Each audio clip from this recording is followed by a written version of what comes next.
Hi friends, மாலை 5 மணி ஆனாவே எனக்கும் பெரிய குட்டிக்கும் ஒரே பிரச்சனை தான். டியூஷன் போகிற நேரம் நெருங்கினாவே படுத்து எடுத்துடுறாரு. மேம் அதை பண்ணாங்க இதை பண்ணாங்க திட்டுறாங்கன்னு சொல்லிட்டு. நம்மலாம் பெரம்பில் அடி வாங்கிட்டெல்லாம் படிச்சிருப்போம். அடியெல்லாம் அசால்ட்டாக வாங்கி தொடச்சி போட்டு ஜாலியாக இருப்போம். மைண்டில் அதை வச்சுக்கிறதே இல்லை. என்னோடய பெரிய குட்டிலாம் ஏதாவது ஒன்று சொல்லிட்டாவே அது யோசித்து நைட்டு ஃபுல்லாக கூட யோசிச்சுட்டு இருப்பார் படுத்துட்டு. என்ன தான் யோசிக்கிறாங்களோ தெரியல. 90s கிட்ஸ்க்கெல்லாம் வடை தான் ஈவினிங் ஸ்நாக்ஸாக இருக்கும். இப்போ என்ன தான் விதமாக பண்ணி கொடுத்தாலும் அந்த வடைக்கு இருக்க டேஸ்ட்டே தனி தான். மாவு குறைன்னு அரைக்கணும். அரைக்கும் போதே காஞ்ச மிளகா, கருவேப்பிலை, கொஞ்சமாக உப்பு போட்டு அரைச்சி எடுத்துக்கலாம்.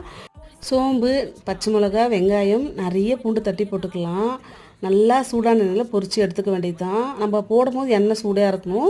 அதுக்கப்புறம் லோ ஃப்ளேமில் கொஞ்சம் குறைச்சிக்கலாம். ஏன்னா வெளியில் நல்லா வெந்திருக்கும், உள்ளே வேகாமல் கூட இருக்கும்.